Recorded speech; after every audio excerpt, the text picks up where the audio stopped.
Think big for better career. প্রতিষ্ঠানের লক্ষ্য ও ব্যবসায়িক সফলতা অর্জনের জন্য হিউম্যান রিসোর্স ডিপার্টমেন্ট নিয়োগের মাধ্যমে এবং প্রতিষ্ঠানের অভ্যন্তর থেকে দক্ষ ও প্রয়োজনীয় জনবলের যোগান দিয়ে থাকে। পর্যাপ্ত ও সময়োপযোগী প্রশিক্ষণের মাধ্যমে কর্মীগণকে সবসময় নতুন চ্যালেঞ্জ মোকাবেলা ও পরিবর্তিত অবস্থার সাথে খাপ খাওয়ানোর উপযোগী করে গড়ে তোলে। পারফরম্যান্স অ্যাপ্রেজালের মাধ্যমে কর্মীগণকে মূল্যায়নের ব্যবস্থা করে থাকে। নিরাপদ কর্মপরিবেশ সৃষ্টি ও কল্যাণমূলক ব্যবস্থার মাধ্যমে সুখী কর্মী বাহিনী গড়ে তুলতে সহায়তা করে। এইচআর বা হিউম্যান রিসোর্স ডিপার্টমেন্ট এরকম বহুবিধ কাজের মাধ্যমে প্রতিষ্ঠানের লক্ষ্য অর্জনের পথকে গতিময় করে তোলে। বাস্তবিক অর্থে এইচআরে কাজের পরিধি এত ব্যাপক যে কয়েকটি ভিডিওর মাধ্যমে তা প্রকাশ করা সম্ভব নয়। তারপরও আমার প্রচেষ্টা থাকবে হিউম্যান রিসোর্স ম্যানেজমেন্টের কাজগুলো কয়েকটি ভিডিওর মাধ্যমে মোটামুটিভাবে আপনাদের নিকট উপস্থাপন করার। একজন ভালো এইচআর পেশাজীবী হওয়ার জন্য সবার আগে একজন ভালো মানুষ হতে হবে। এইচআর বিভাগের কাজের মধ্যে মানুষের উপকার করার অনেক সুযোগ আছে। মানুষের উপকার করার জন্য ভালো মানুষ হওয়ার পাশাপাশি ভালো জ্ঞান থাকা জরুরি এবং বাস্তবে তা ভালো অর্থে প্রয়োগ করতে হবে। এখানে আরো একটি কথা উল্লেখ্য যে এইচআর পেশাজীবীকে তার কাজে ভালো হওয়ার জন্য সব সময় প্রচুর পড়াশোনার মধ্যে থাকতে হবে। হিউম্যান রিসোর্স ম্যানেজমেন্ট বা মানব সম্পদ ব্যবস্থাপনা ব্যবসাকে সফলভাবে পরিচালনার একটি অবিচ্ছেদ্য অংশ হিসেবে গুরুত্বপূর্ণ ভূমিকা পালন করে থাকে। মানব সম্পদ বা কর্মীগণ হলেন একটি প্রতিষ্ঠানের সবচেয়ে মূল্যবান এবং অনন্য সম্পদ। আধুনিক যুগে ব্যবসা পরিচালনার ক্ষেত্রে মানব সম্পদ ব্যবস্থাপনা খুবই কার্যকরী ভূমিকা পালন করে থাকে। বলা হয়ে থাকে সুখী কর্মীরা হলেন উৎপাদনশীল কর্মী। আর এখানেই মানব সম্পদ ব্যবস্থাপনা এবং ব্যবসায়ের মূল সফলতা লুকিয়ে আছে। মানব সম্পদ ব্যবস্থাপনাই কর্মীদেরকে খুশি, উৎপাদনশীল, কার্যকর ও দক্ষভাবে গড়ে তোলে যাতে প্রতিষ্ঠানের লক্ষ্য এবং ব্যক্তিগত লক্ষ্য একসাথে অর্জন করা যায়। কোনো প্রতিষ্ঠানের সফলতা নির্ভর করে ওই প্রতিষ্ঠানের মানব সম্পদ কতটা কার্যকর ও দক্ষভাবে নির্বাচন করা হয়, গড়ে তোলা হয় এবং ব্যবহার করা হয়। Why name human resource management, অর্থাৎ মানব সম্পদ ব্যবস্থাপনা নাম কেন হলো? হিউম্যান বলতে একটি প্রতিষ্ঠানের কর্মরত দক্ষ জনবলকে বোঝায়। রিসোর্স বলতে বোঝায় সম্পদ সবসময় সীমিত। ম্যানেজমেন্ট বলতে বোঝায় সেই সীমিত সম্পদকে যথাযথ এবং সর্বোচ্চভাবে ব্যবহার করা। মোটের উপর বলা যায় মানব সম্পদ ব্যবস্থাপনা হলো সীমিত সম্পদের যথাযথ এবং সর্বোচ্চ ব্যবহার করা। মানব সম্পদ ব্যবস্থাপনার মূল উদ্দেশ্য হলো প্রতিষ্ঠানে বিদ্যমান মানব সম্পদের দক্ষ ও সর্বোচ্চ ব্যবহার করা। মানব সম্পদ ব্যবস্থাপনা হলো কোনো প্রতিষ্ঠানে কর্মী নিয়োগ থেকে শুরু করে অবসর গ্রহণ পর্যন্ত কর্মীদের ব্যবস্থাপনার সাথে সম্পর্কিত যাবতীয় সকল কার্যক্রম।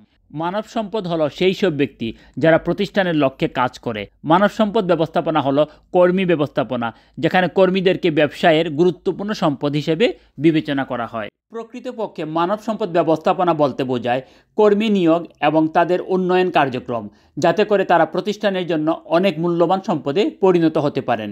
মানব সম্পদ ব্যবস্থাপনার সাথে সম্পৃক্ত বিষয়গুলো হচ্ছে যোগ্য, দক্ষ ও উদ্যমী কর্মীগণকে প্রতিষ্ঠানের জন্য আকৃষ্ট করা, নিয়োগের পর কার্যকরী প্রশিক্ষণের মাধ্যমে তাদের পেশাগত দক্ষতা উন্নয়ন করা এবং বিভিন্ন প্রণোদনা ও পদোন্নতির মাধ্যমে তাদেরকে প্রতিষ্ঠানে দীর্ঘদিন ধরে রাখা। আপনাদের সবার প্রতি আমার একটি বিশেষ অনুরোধ, আপনারা যারা আমার চ্যানেলের ভিডিওগুলো দেখে প্রতিনিয়ত আমাকে উৎসাহ যুগিয়ে যাচ্ছেন, তাদের মধ্যে এখনো প্রায় 87% শ্রোতার মাধ্যমে চ্যানেলটি সাবস্ক্রাইব করা হয়নি। আপনাদের একটি সাবস্ক্রাইব আমাকে ভীষণভাবে অনুপ্রাণিত করবে। এছাড়াও চ্যানেলটি সাবস্ক্রাইব করার মাধ্যমে আমার চ্যানেলের নতুন ভিডিও আপলোড হওয়ার সাথে সাথে তা আপনি অবগত হতে পারবেন। সাবস্ক্রাইব করুন, সাথে থাকুন। ধন্যবাদ সবাইকে। এতক্ষণ আলোচিত সংজ্ঞাগুলোকে বিস্তারিতভাবে ব্যাখ্যা করলে আমরা বলতে পারি মানব সম্পদ ব্যবস্থাপনা হলো এমন কিছু কাজের প্রক্রিয়া যার মধ্যে অন্তর্ভুক্ত বিষয়গুলো হলো, কিন্তু এগুলোই সীমাবদ্ধ নয়। Stuffing process. স্টাফিং প্রসেসের অন্তর্ভুক্ত বিষয়গুলো হলো human resource planning, job analysis design, recruitment, selection এবং placement of people. Development functions. Development ফাংশনসের অন্তর্ভুক্ত বিষয়গুলো হলো orientation, training and organisational development. compensation, benefits and incentives. Monitoring functions. Monitoring ফাংশনসের অন্তর্ভুক্ত বিষয়গুলো হলো performance appraisal. Welfare functions. Welfare ফাংশনসের অন্তর্ভুক্ত বিষয়গুলো হলো মোটিভেশন, সেফটি, ওয়েলবিং এবং health concern of the employees.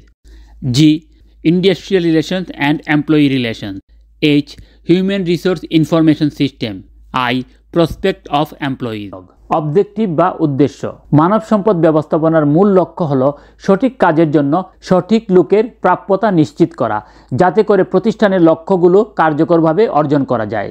এই উদ্দেশ্যগুলোকে বিস্তারিতভাবে আরও বলা যায় কার্যকরভাবে প্রতিষ্ঠানের লক্ষ্য অর্জনে সহায়তা করা, প্রতিষ্ঠানে কর্মীদেরকে যথাযথ এবং সঠিকভাবে ব্যবহার করার জন্য তাদেরকে সঠিক ও কার্যকরী প্রশিক্ষণের মাধ্যমে গড়ে তোলা, মানব সম্পদের উন্নয়ন নিশ্চিত করা, মনিটরি এবং নন মনিটরি সুবিধা প্রদানের মাধ্যমে কর্মীদের কার্যসন্তুষ্টি বৃদ্ধি করা, প্রতিষ্ঠানের ভিতরে এবং বাইরে নৈতিক নীতি ও আচরণ বজায় রাখতে সহায়তা করা, কর্মী ও ব্যবস্থাপনার মধ্যে সৌহার্দ্যপূর্ণ সম্পর্ক স্থাপন করা এবং বজায় রাখা, বিভিন্ন কর্মী এবং বিভাগের লক্ষ্যগুলোকে প্রতিষ্ঠানের লক্ষ্যের সাথে সামঞ্জস্যপূর্ণ করা, কর্মীদের কল্যাণ নিশ্চিত করা, কর্মীদের যথাযথ নিরাপত্তা ব্যবস্থা নিশ্চিত করা।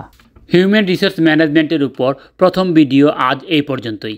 পরবর্তী ভিডিওগুলোতে scope of human resource management, significance of human resource management এবং functions of human resource management বা মানব সম্পদ ব্যবস্থাপনার যাবতীয় কার্যাবলীর উপর ধাপে ধাপে কয়েকটি ভিডিওর মাধ্যমে বিস্তারিতভাবে আলোচনা করা হবে। একটি কথা সব সময় মনে রাখবেন, জীবনকে সফল ও সার্থক করার জন্য সব সময় লার্নিং মোডে থাকুন এবং যা শিখলেন বাস্তবে তা প্রয়োগ করার চেষ্টা করুন। ভিডিওটি থেকে যদি আপনি কোনোভাবে উপকৃত হয়ে থাকেন তাহলে লাইক করুন এবং কমেন্ট বক্সে আপনার মূল্যবান পরামর্শ দিন। এরকম লাইফ চেঞ্জিং ভিডিও সব সময় পাওয়ার জন্য সাবস্ক্রাইব করে বেল আইকনটি প্রেস করে রাখুন, যাতে করে এই চ্যানেলের সব ভিডিও সহজে আপনার নিকট পৌঁছে যায়। এতক্ষণ ধৈর্য ধরে ভিডিওটি শোনার জন্য আপনাকে অনেক ধন্যবাদ। Think big for better life.